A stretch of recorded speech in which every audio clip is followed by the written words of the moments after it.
Okay, magandang araw po sa inyong lahat mga minamahal ko mga kababayan. So muli po, nandito na naman po tayo sa ating programa. Pero bago po lahat syempre binabati muna po natin ang ating Pangulong Ferdinand Marcos Jr., maging ating minamahal na First Lady Lisa Araneta Marcos, at syempre maging ang ating minamahal na Congressman Sandro Marcos, maging si Congressman Martin Romualdez. Okay, syempre kasama din po natin babatiin especially yung ating mga kababayan sa abroad, maging ating mga kababayan Luzon, Visayas, Mindanao. Okay mga minamahal ko mga kababayan, pag-uusapan po natin ngayon ito pong kumbaga pagsubasub, ha? Ano bang term niyan sa ibang yung pagdapa ng o pagbaksak ng sorbi o ng score dito po sa ilang mga senador, katulad po ni Pia Cayetano at ni Alan Cayetano, ni Jinggoy Estrada, ni Mark Villar, pati itong kapatid ni Villar na isa, no? So Cynthia Villar, hindi pala si Cynthia, nanay pala nila yon. So ngayon mga minamahal ko mga kababayan, may mga nakakausap po ko na tumatawag sa akin at may kanya-kanya po silang sinasabi, palagay, na kung saan base po sa aking mga napapakinggan sa kanila, kaya daw bumaksak ang sorbi o yung mga average ng performance nitong mga nabanggit natin, dahil sa unang-una sila po ay na-i-involve kasi sa katiwalian, kagaya na lang po halimbawa ni Jinggoy Estrada. So hindi na po tayo magtataka kung bakit ang tiwala ng taong bayan ay mawala o mabawasan, kasi syempre sino ba naman Pilipino ang matino ang pag-iisip, ang matutuwa sa performance ng isang politikong alam naman nating halimbawa, pero hindi ko sinasabi, hindi ko hinuhusgahan na ito'y halimbawa lamang po. Sino ba naman ang matutuwa sa isang politiko kung malaman mong ang politikong ito ay magnanakaw sa pera ng taong bayan, di ba? Pero hindi ko po sinasabing magnanakaw si Jinggoy Estrada, pati si Mark Villar. Yan po kasi ay base na rin, no? Kaya bumaba yung kanilang mga average sa kanilang performance base sa sorbi. Dahil sila po ay nasasangkot sa iba't ibang uri ng katiwalian o ng issue. Katulad na lang po nito ni Mark Villar. Bilang isang senador ngayon, bagamat siya'y senador, pero meron po siyang mga nakaraan na dapat niyang panagutan ngayon. Kagaya na lamang po nung siya ay naging DPWH secretary, di ba? Nung pinamunuan po niya yung DPWH, nalaman po ngayon sa pamamagitan po ng malawakan at matinding pag-iimbestiga ni Vince Dizon na siyang humalili naman po kay Bunuan. So kagaya din po ni Jinggoy Estrada na sinasabing nakatanggap ng kickback, di ba? Maging itong si Joel Villanueva. Alam nyo mga kababayan, maliban po dito kay Mark Villar, dito naman po kay Joel Villanueva, maging kay Jinggoy Estrada, sa totoo lang, kaya bumaba po lalo yung kanilang yung trust rating nila, dahil unang-una, bago pa man naging senador itong si Joel Villanueva, dati na po itong mayroong latak. Kumbaga, mayroon itong bahid ng katiwalian nung congressman pa lang ito. Base po yan sa napanood natin. Hindi ko po sinasabi ito Pag sinabi ko po kasing latak, meron ng mga issue. Pero hindi ko sinasabing totoo na nagnakaw nga siya nung congressman siya. Diba? So papaliwanag ko lang po hindi ko sinasabing totoo kasi sa katunayan base po sa na ano ni Rimulya, kung maalala po ninyo, dinismiss daw ni Martires yung mga kaso nito ni Joel Villanueva sa hindi alam na kadahilanan na kung bakit inilihim.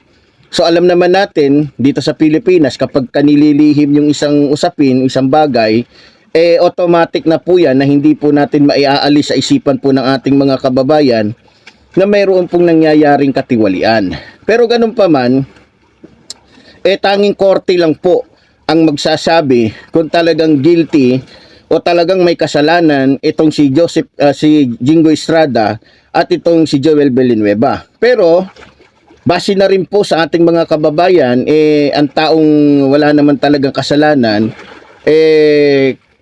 kung sa bagay, hindi natin maiaalis yan na sa politika kasi maraming nangyayari. Kagaya na lamang po ni dating Senador Leila de Lima na dahil sa kanyang pagkontra, dahil sa kanyang pagbatikos sa Administrasyong Duterte, siya po ay nagkaroon ng kasalanan na sinasabi niyang walang katotohanan, nagawa-gawa lamang na sanhi ng kanyang pagkakakulong ng ilang taon. So hindi naman natin isinasantabi yun na pwedeng mangyari sa iba yan, di ba? Pwedeng mangyari sa kahit sinong politiko. Lalo na't kung talagang siya'y tatrabahuin, katulad ng ginawang pag-ano kay Leila de Lima na sa haba-haba ng panahon, natuklasan na lahat ng mga paratang sa kanya ay fabricated o gawa-gawa lamang magmula doon sa mga naging saksi. Alam naman natin, di ba? Nagsalita po yung mayor ng Arbuera ngayon na dating anak ng si Kerwin ba yun? O Sherwin, o hindi ko alam, nakalimutan ko na. Di ba?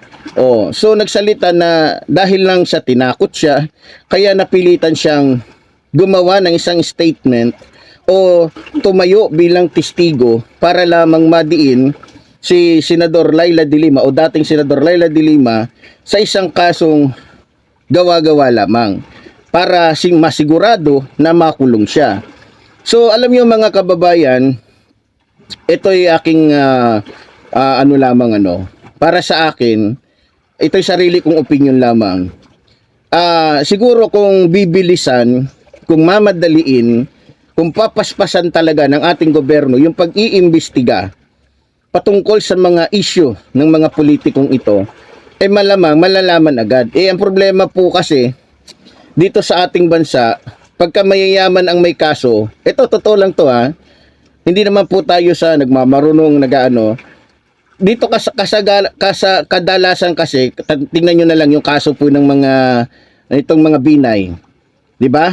Itong mga nakailang buwan lang na-dismiss sila sa kanilang mga kaso sa Sandigan pa yan. Kung makikita ninyo, dumaan po hindi ako nagkakamali, 10 taon bago na-dismiss.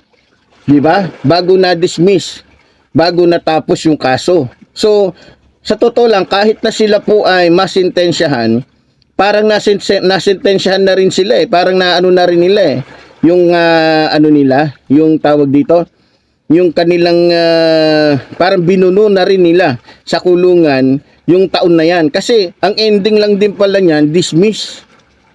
'Di ba? Dismiss. Napakatagal. Pero pag kayo mga mahihirap po na tao ang nagkakasala, kahit nagnakaw lamang po ng sardinas, pinakamatagal na 4 months, 3 months o 6 months, tapos na yung kaso, mapapaluan na. Yung iba napupunta pa doon sa hiwahig, napupunta sa colony, sa kasong pagnanakaw lamang ng sardinas. Pero yung mga mayayaman, ang hirap. Ang hirap.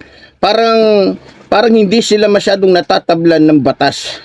Parang yung timbangan ng batas natin dito sa ating bansa, parang takot na timbangin yung kanilang mga kasalanan. Ganun yung dating. Pero mabalik tayo sa pagbaba po ng trust ratings nito pong mga nabanggit natin, katulad po ni Jingo Estrada, Villanueva, nitong magkapatid na Cayetano at iba pa, no, sa kanilang mga ratings, kagaya po ni Grace, wala na pala si Grace po, sorry. So alam nyo sa nangyayari ngayon sa pagbaba ng kanilang mga trust ratings, ito po ay sinyales na ang taong bayan ay nagigising na sa katotohanan.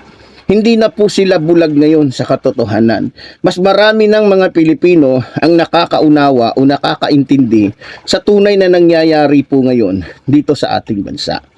So, sa lumabas na sorbe na ito, dito natin makikita na ang taong bayan, no, ay handa nang ipaglaban ang kanilang karapatan.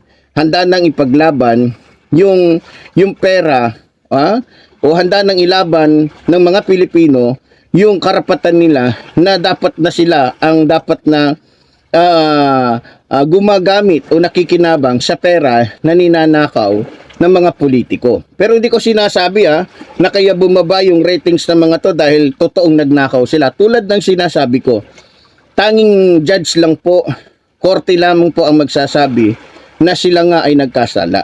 Dito sa atin, ang sinasabi lang natin dito na hindi tayo magtataka kung bakit bumaba yung mga ratings nila dahil sa sila ay nai-involve sa mga issue ng katiwalian. Yun lamang po yun, mga kababayan. So muli po, tulad po ng sinasabi ng inyong lingkod, mabuhay po ang ating inang bayan, mabuhay po nagmamahal sa ating inang bayan. Maraming salamat po.